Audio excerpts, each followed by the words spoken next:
Бисмиллахир рахманир рахим, вассалату вассаламу аля расулиллах, ва аля алихи ва сахбихи аджмаин. Амма ба'д. Уважаемые зрители, сегодня мы продолжаем, иншаллах, с вами наш урок. И сегодняшняя наша тема – 7-й аят из суры Аль-Фатиха. 7-й аят из суры Фатиха мы будем читать таким образом. Обратите внимание. صراط الذين أنعمت عليهم غير المغضوب عليهم ولا الضالين. Еще раз обратите внимание, будьте внимательны. صراط الذين أنعمت عليهم غير المغضوب عليهم ولا الضالين.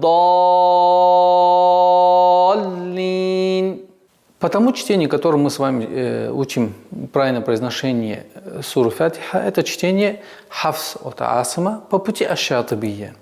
И по этому пути существуют некоторые правила при произношении 7-го аята суры Аль-Фатиха.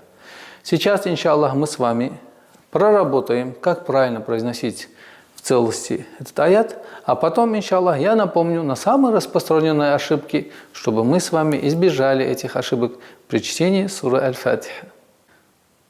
Итак, обратите внимание, буква сад, твердый звук, свистящий звук, си, ра, твердый звук.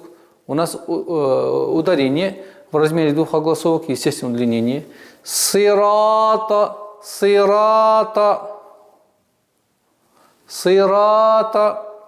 И идем дальше. С огласовки фатха перепрыгиваем на удвоенный звук ляма. Сираталь. Сперва удваиваем, а потом произносим огласовку фатха. Сираталь. Вина. Межзубный звук. Вина. У нас удлинительный звук в размере двух огласовок. Сираталлазина. Вина. А потом следующее слово. Ан'амта. Категорически запрещается, чтобы при произношении этого слова было слышно правило калькаля. Ан'ама. Это очень грубая ошибка. И поэтому нужно мягко, нежно произносить нун и мим. Почему? Потому что у этих звуков есть свойство назализация. Они присущи этим звукам. И при резком произношении она переходит в правило калькаля. И поэтому нужно быть очень осторожными. Ан'амта.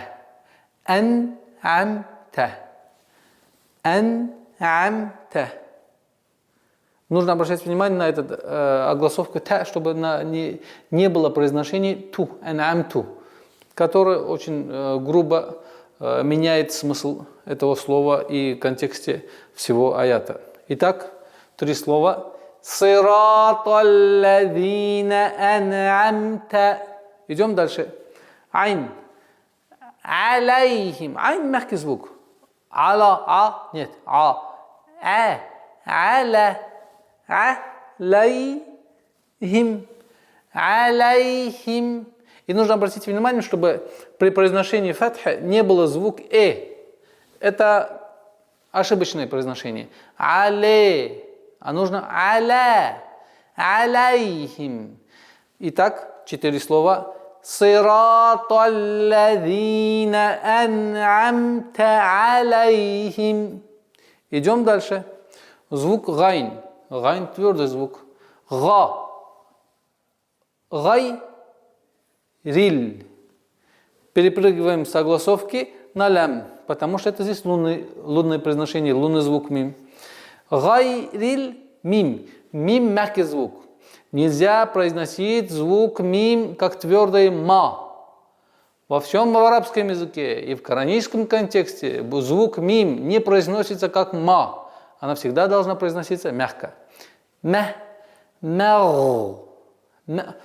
твердый. Нет, ошибка. Гайриль. А потом идет звук дад. Дуби. Дад. Это когда край языка присклоняется к внутренним частям коренных зубов левой стороны. Вот эта часть, если это язык, левая часть, вот внутренняя часть зубов. Магдуби. Нельзя кривить, незачем кривить рот магдуби. Или вот это ошибки, самые распространенные ошибки. Почему? Потому что арабский язык легкий язык. Незачем чрезмерствовать при произношении. Гайриль магдуби. Дуби. Язык там. Итак, магдад. Дуби. Вот здесь у нас произношение в размере двух огласовок. Удлиняем дамму. Магдуби. Магдуби. Все, дуби. А одна из самых распространенных ошибок это когда удлинение дам вава она переходит к грани. То есть гайриль магдуби дуби. Это ошибка. Идем дальше. Алейхим. То же самое правило, которое у нас наверху было по отношению к этому звуку. Алейхим. Алейхим. Итак, все 7 слов. Сираталлазина ан'амта алейхим гайрил магдуби алейхим. И последний отрывок. Ва мягкий звук. Ла мягкий звук.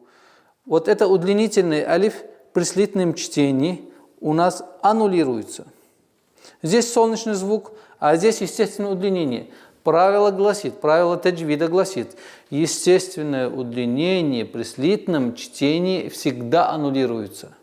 Еще раз.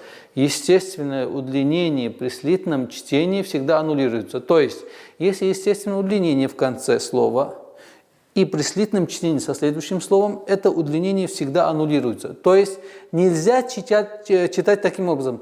Валядда, лядда, апеллируя свое мнение, что здесь удлинительный звук. Но нужно придерживаться правила чтения Корана, которое гласит, естественное удлинение при слитном чтении всегда аннулируется. И поэтому с огласовки фатха мы перепрыгиваем на удвоенную букву дад. Валядда, не вала. Лям всегда мягкая, она никогда ла не будет. С твердым а не будет, она всегда мягкая. Валядда. Удваиваем звук дад. А потом у нас вот это правило тильда.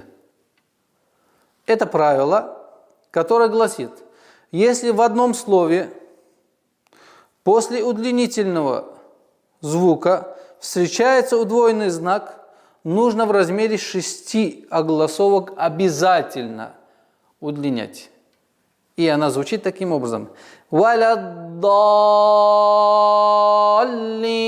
И в конце удлинения тильды нужен такой маленький тембр, чтобы слышащий знал, что после удлинительного звука существует удвоенный знак.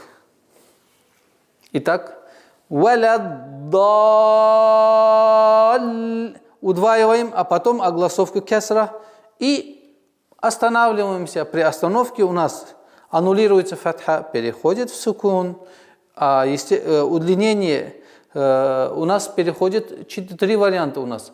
2, 4 или 6. В зависимости, какие удлинения мы применяли в предыдущих аятах в завершении, точно так же мы применяем. Итого у нас 2, 4, 6. Давайте применять 2, 4 и 6. Первые 2. Валяддаллин. 4. Валяддаллин.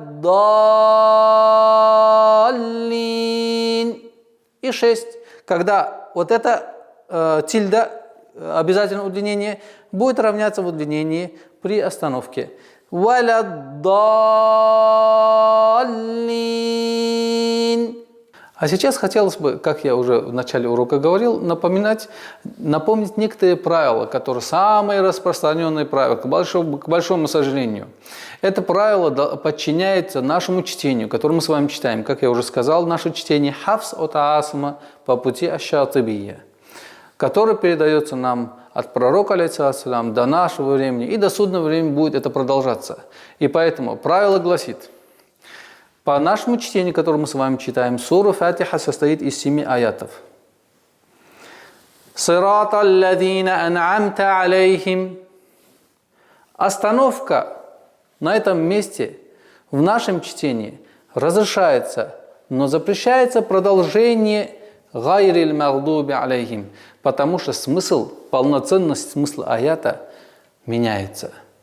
В других чтениях, которые существуют в 10 достоверных чтений, разрешается, например, по чтению Варш ан-Нафи, разрешается остановка, но у них первым аятом является «Альхамду лиллахи раббил аламин», а не «Бисмиллахи рахмани рахим», как мы с вами читаем.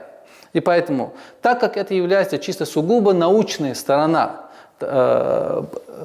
чтения сура Аль-Фатиха, в этом случае нужно просто-напросто следовать за учителем, который обучает вас правильному чтению. А правильное чтение гласит таким образом, что если вы остановились «Сирата алладина ан'амта алейхим» и не хватило по тем или иным причинам дыхания, обязательно нужно возвращаться к началу, набрать воздух и на одном вздохе до конца прочитать. Я сейчас буду применять. Будьте внимательны. С остановкой. «Сирата алладина ан'амта алейхим». «Сирата алладина ан'амта алейхим гайрил магдуби алейхим валаддаллин». И поэтому обращайте внимание на это правило, так как правильное чтение суры Аль-Фатиха отражается на нашей полноценности поклонения. И дай Аллах Субхану ва Тааля, чтобы мы с вами научились достойно читать Коран. На этом мы сегодня завершаем наш урок. Ассаламу алейкум ва рахматуллахи ва баракатух.